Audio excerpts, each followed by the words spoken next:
All right. We'll see how long it gives us this time. But Was hopefully, it 30 minutes? the last one, the recording was 37 minutes. So I don't know if Oh, it's when I start the meeting or when I start the recording. oh, I see. I guess we'll see. Hmm. Um, so we left off, you were talking about seeing a friend of yours from Utah State Track in the temple and catching up and the crazy adventures with your crazy coach, I guess. And also some crazy personalities, I guess, of some of the girls on the track team. Yeah. I feel like I've learned that if you're confined in a space with anyone, the crazy comes out.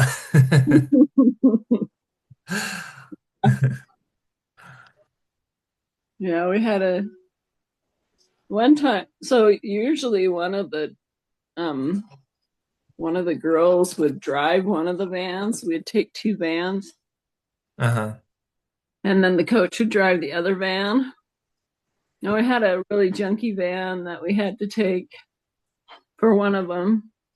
But I remember one time traveling from Pocatello because we had a track meet at ISU. We had actually went there quite a bit during the indoor season because they had one of the best facilities around.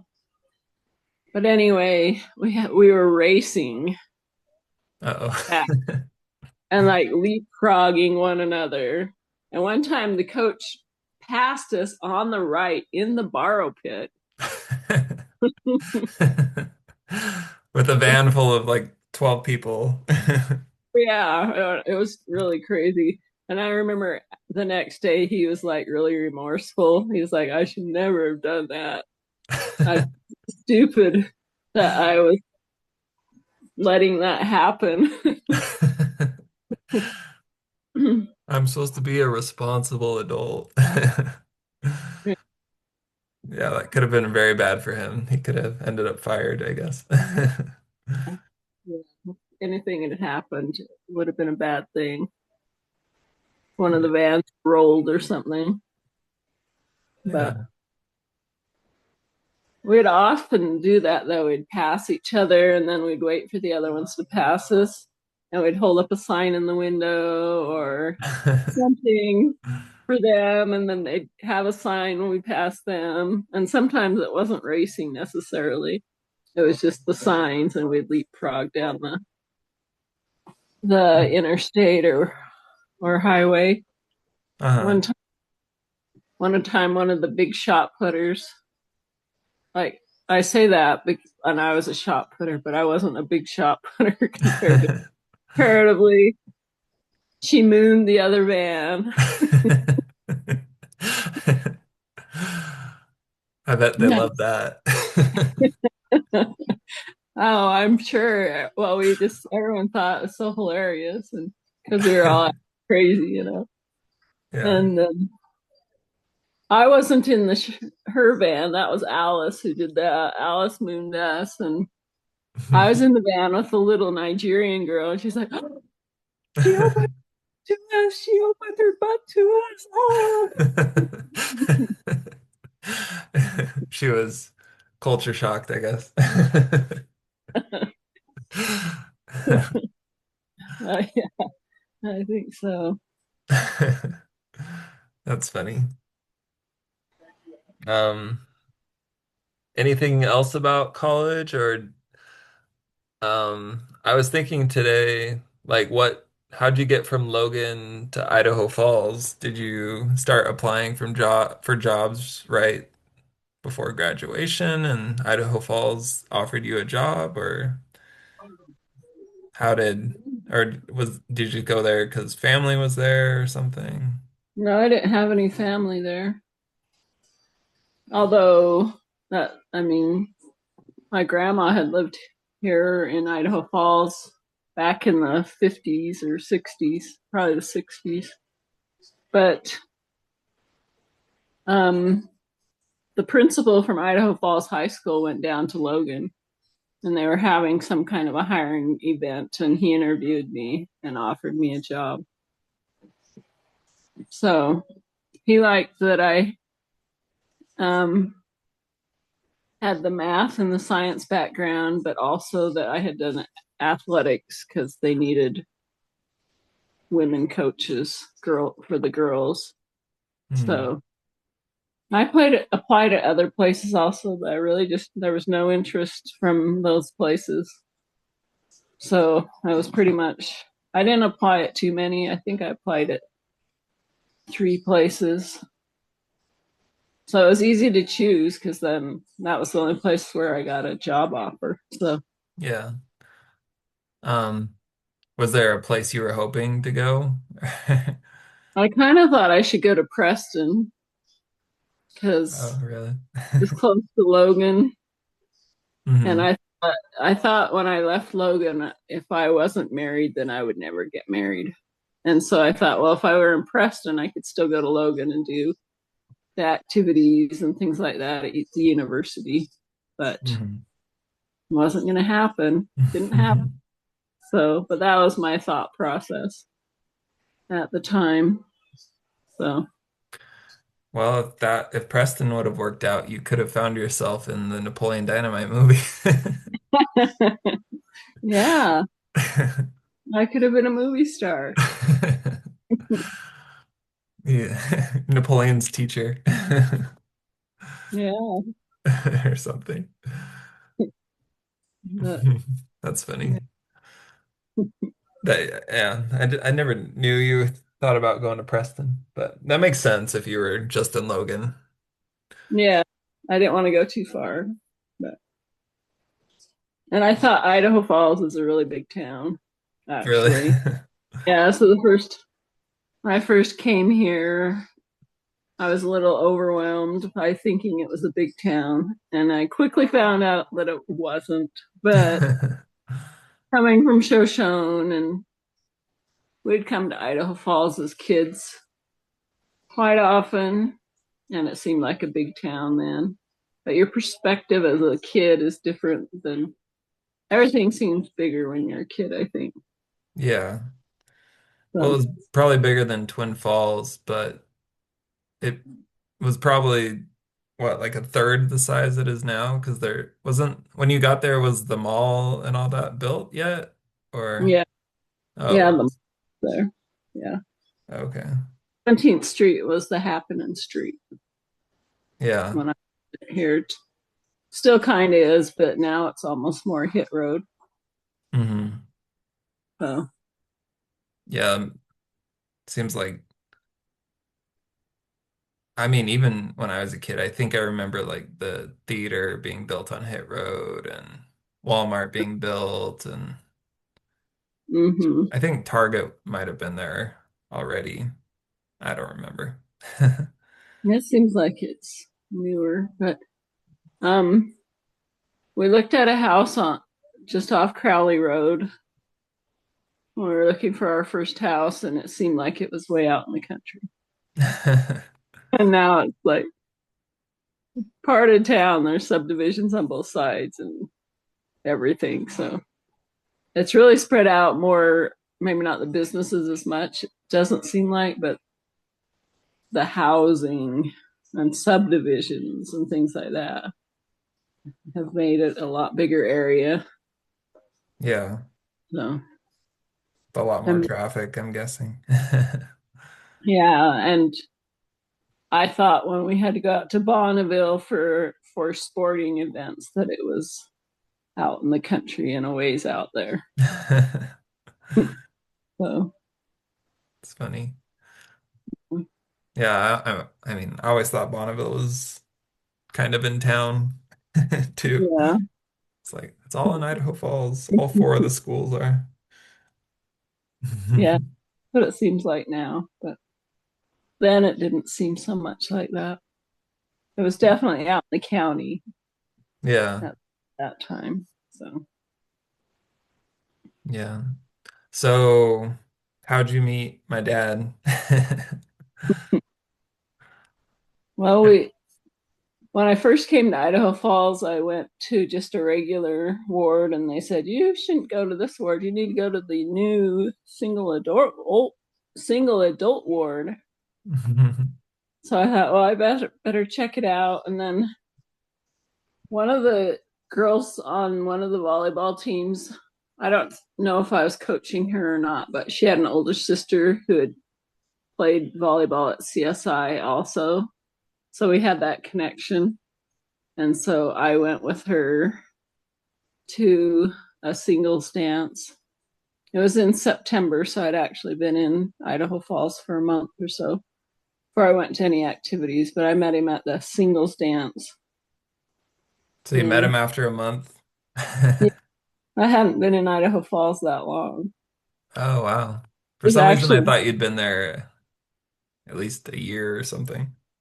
you know, no, just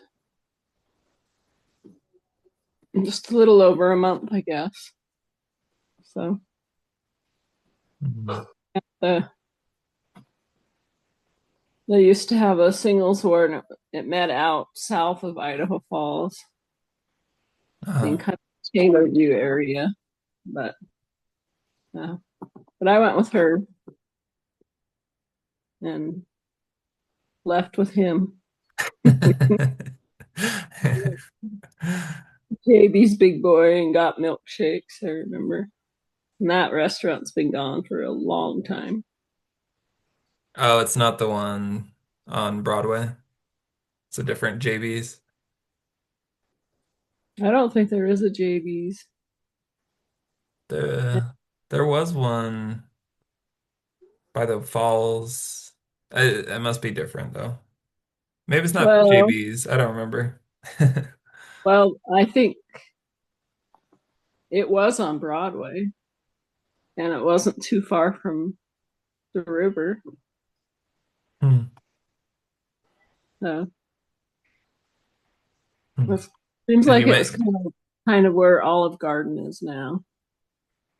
Oh, okay. So a little further, like closer to the highway, Yeah, I seems guess. like so. And what'd you think while you were drinking your milkshake? I thought he was very good looking. Yeah. And what Yeah, else? I don't know if I had too many other first impressions, He but seemed interesting enough, I guess. yeah,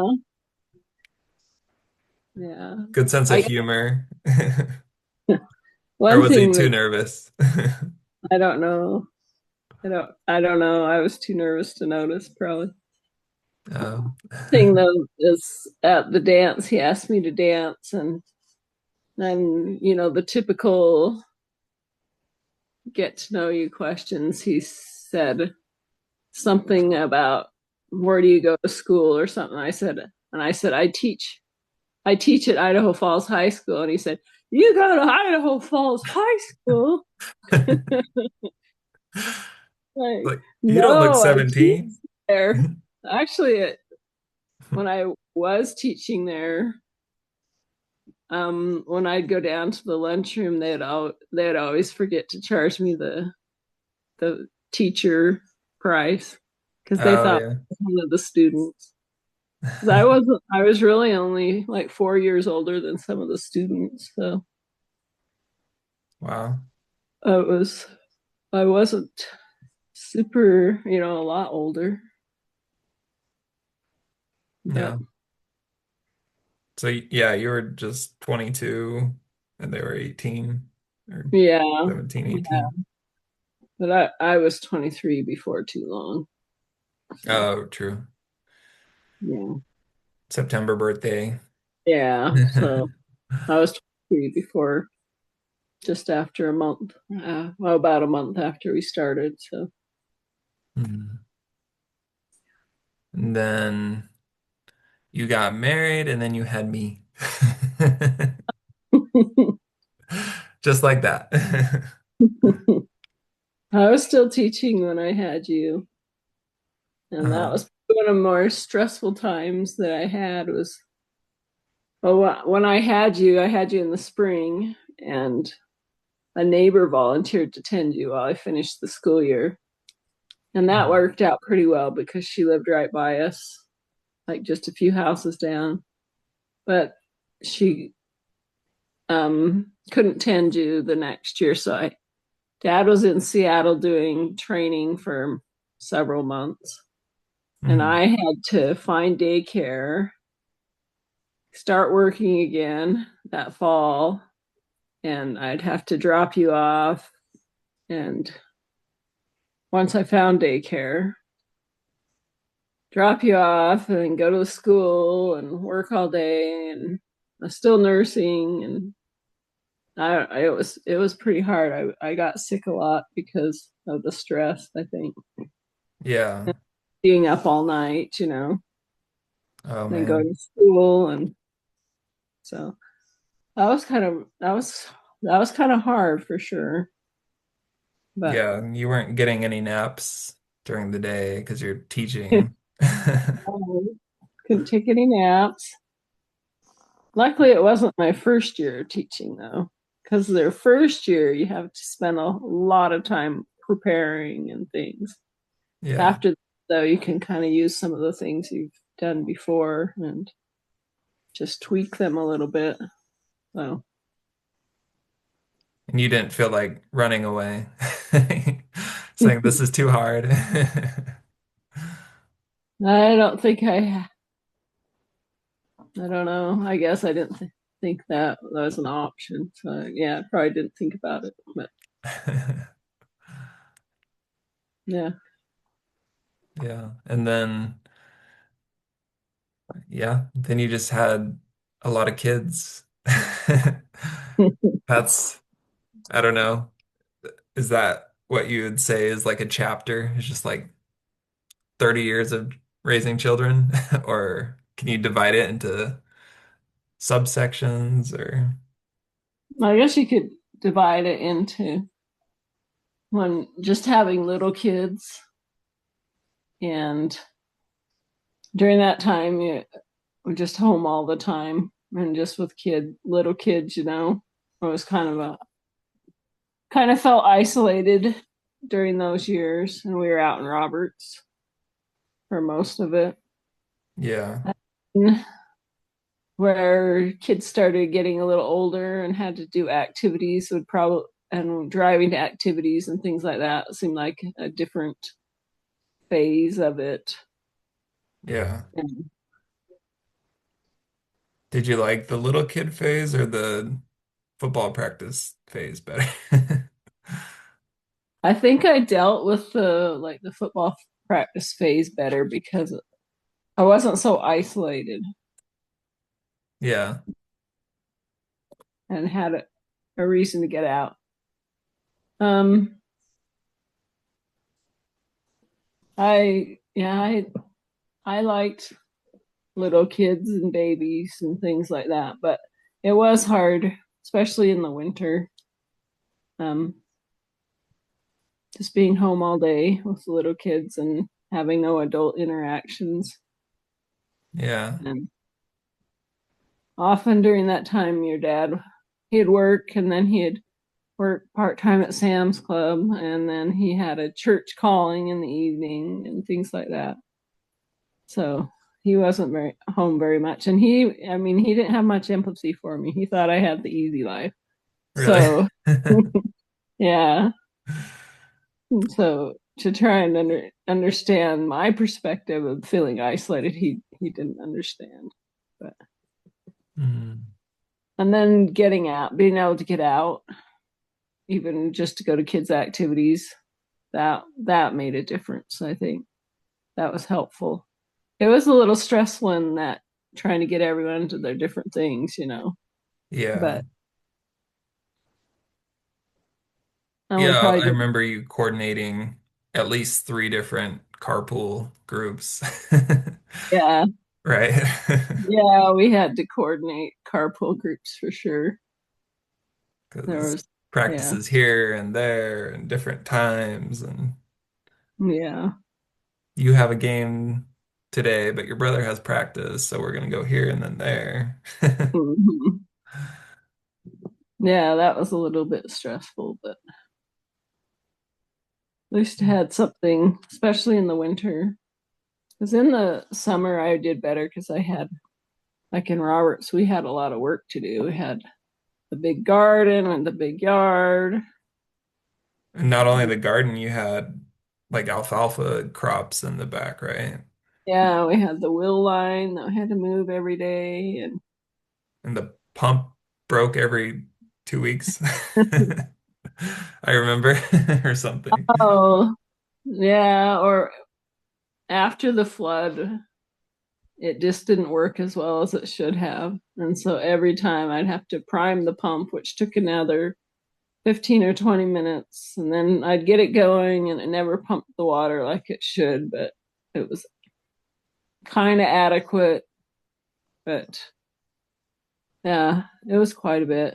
So And what did you think during that time? Like, were you thinking like this is completely unsustainable, or were you like this is just normal, this is fine, it's hard, but it's fine? Like, what were you thinking? I think you just keep going forward. You don't think about quitting. You don't think about um not doing it. I think you just keep going forward and just try and make it so that it's a little more manageable, maybe. But Yeah. Well, and it seems like I don't know. Like us right now, we're dealing with a fixer-upper house, and that's kind of hard and unexpected expenses and stuff. But you guys had seemed like more kids, more responsive, like a bigger property to maintain, and I don't know. It just sound, and then you had a flood, mhm. and yeah, I don't know. It just sounds like as chaotic as my life feels right now, it just seems like yours was like 4 times as chaotic. So I don't know. I guess I admire your strength to have dealt with something like that. But maybe you don't feel like it was that impressive, or I don't know. It seems impressive to me, at least. I guess when we had um, some of the younger kids, we could have you older kids help watch them some too. So that was helpful. As soon as you were 10, you you had to do some babysitting. Oh yeah, So that was helpful. I I remember. remember, yeah, mowing the lawn with a baby on my back in a backpack, or moving the wheel line with a baby on my back. And Mhm. yeah, I remember always kind of strategizing. How am I going to get this done? How am I going to do this sometimes I'd try and mow the lawn, put a blanket on the grass, and the babies would be on the blanket. That didn't work very well. So I'd try something else. Yeah. You, I was you always can't hear the trying babies crying because the lawnmower. to, no, I guess you couldn't.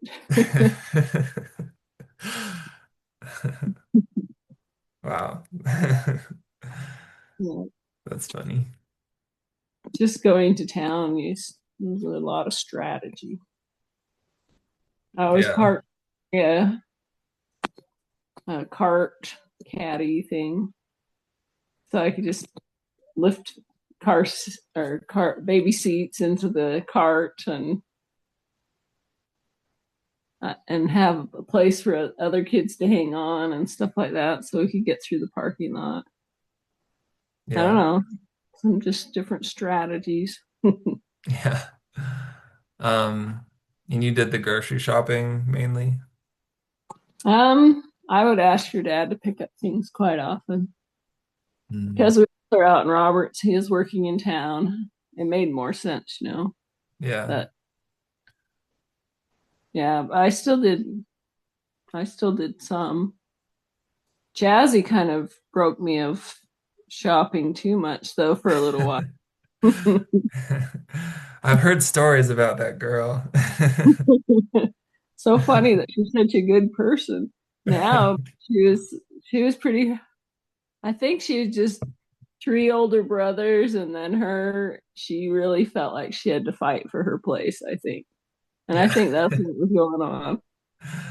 So She liked to cause problems. hard No. to take her to the store. Hard to keep her in a car seat. You couldn't. I did less shopping then because a lot of times she would just start throwing a fit in the store. We'd have to get up and leave, and we'd already made this big effort to come to the store, and Yeah. so Well, like you yeah. said, she's really sweet now. Uh-huh. She is. Yeah. Um, yeah, But and then somewhere in there, well, I guess after Kylie and Ty were born, we moved to Yukon. I guess Kylie and Ty were probably easier than Jasmine. At least as babies. I don't know. Ty was a little harder because he wouldn't take a pacifier. Oh yeah. So he would cry a lot in the car, and everyone else would take a pacifier for a little while anyway. But Kylie was always pretty easygoing. So, but yeah, that would probably be another phase. Is once we moved to Yukon, it seemed like it was kind of another phase of Yeah. that time. Were So, you as reluctant to move to Yukon as Dad makes it seem like you were? no, I wasn't. I was just concerned about having to pay that high of a mortgage because at that time it seemed like it was out of our reach, or it could become out of our reach easily enough. That's Yeah. what I feel like I dragged my feet over, was just concern about that. So I love the house and the property for sure. It's just that worry. But Yeah. And it seems like you like the neighbors and you like the ward, but you didn't know yeah, you were gonna like them. not at the time. And it took a little while to adjust that way because there are some people from the ward out in Roberts that will always be lifelong friends. Not that we see them or hear from them very Mhm. often, but like if I needed to call one, we could pick right up with Yeah. talking about different things and so forth. But so yeah, there were some really good people that I learned to really love out in Roberts, but at, in Yukon, I have learned to also. So, Yeah. so Well, it was just, if you're planted in a place for 2 decades, then I'm sure you find your friends. it was just hard to see kids struggle with the move. Mm. Like you struggled a lot with it, and Jackson, it was actually better for him because he was kind of picked on in Roberts, but in Yukon, it was cool to get a lot of AR points. Yeah. But whenever I would drop Jazzy off for school, I'd see Zach not talking to anyone. He would just be walking on the edges of the playground. They had a board around it to hold in the wood chips, and he would Mhm. just walk around that. Every time I go, that's all he would be doing at recess until it took him a while to make friends and fit in. It was, he says that he felt like one of the cool kids out in Roberts. And then in Yukon, all of a sudden he just had no friends or anything. So Mm. to see, yeah, you kids, you and Zach in particular, struggle, that was hard. Yeah. Hmm. I didn't know. that you saw me struggle. I guess maybe I did. Because yeah, I think I definitely had trouble making friends at school. I don't know. I met like hung out with Taylor Landon a little bit and um who else? Oh, like Joe Hafen and Yeah. kids a grade older than me actually. A lot more. But Uh, yeah, I definitely did feel like a struggle for a while. and I don't know if it would have been all that easy if you would have stayed where you were at either. Who knows? Could have been. Because I mean, you're good friends with Tate, and seems like Mhm. Tate got cool, and Stayed cool. yeah, and yeah, that relationship could have changed pretty easily Yeah. and stuff. But Yeah. yeah, definitely, yeah, definitely hard in that respect. Yeah. I think it was hard at the time, but I think looking back on it, I learned a lot of lessons. Because I mean, I think like being in the cool group and then going from that to the other group, it kind of like teaches you like, oh, things can change in life. Uh-huh. And you're not as cool as you think you are. So be humble and be nice. And I don't know. But Yeah, I probably didn't internalize that lesson at the time. I'm sure it was hard because you really just didn't know what to do and how to pursue friends because the other in Roberts, you'd known those kids forever, like since you were tiny and primary class and things like that. Yeah. Yeah, that's true. And there was only like one grade in the school and we're all in it, at least for Yeah, the last two grades of elementary school. yeah, that's true. So, Um, well, it says we have less than 10 minutes left again. Is there anything else you want to talk about post Yukon move? I mean, now you're an empty nester kind of. I mean, cash and tire in and out still, but what's life like now? now, surprisingly, it was a little bit of an adjustment to being an empty nester, even though we're not, I don't feel like we're 100% empty nesters, but pretty much, it was an adjustment because to spend 30, 30 years, and that's all I did. hmm That was my focus every day, every day, every night, being a mom. Yeah. So, Did you feel like you're kind of like starting a new life almost? Because you went from, it was like a 30-year stretch of being a mom. I mean, you're still a mom, but you're like rediscovering maybe parts of yourself from college or high school or just yeah. pre-kids. I don't know. I don't know if um, I felt like I needed to. I felt like I needed to reinvent myself, but I don't know if I have that much. Maybe you don't. My garden's better now. Oh Um, yeah, there you go. stays cleaner. I haven't spent more time cleaning though. Yeah, Uh, you get to travel to Georgia every six yeah. months or so, and Pennsylvania. And I guess being a grandma has helped. Yeah,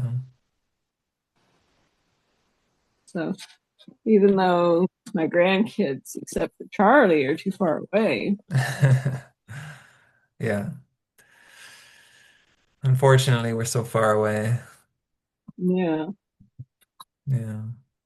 pretty far away, but we have good visits. Hmm. Good. And um, then Charlie, she, according to Jazzy, she's always Grammy's house, Grammy's house.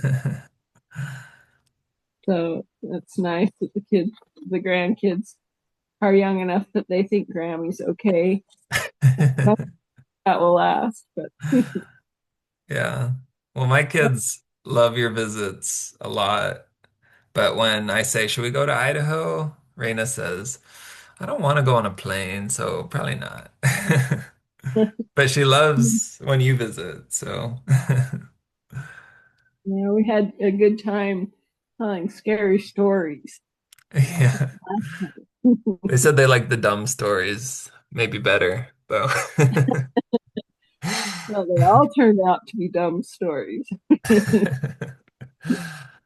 They Yeah. didn't like him to be scary. They'd turn off the lights and I'd start making the creaky door sound and stuff. And they would turn the lights right back on. The doll was getting scared, so we better just tell a dumb story. So I turned it into a dumb story. It's funny. Well, it says we have about 2 minutes left, so well, thank you for taking the time to talk to me. And you think it's okay if I publish this on my Substack? So It's how are mostly you gonna, just family members that are subscribed to it. So, well, hopefully I didn't say anything to offend anyone. we said Angie was a little less studious. Yeah. Mention Jazzy, but Jazzy's such a good person. And so is Angie. And you too. Yeah.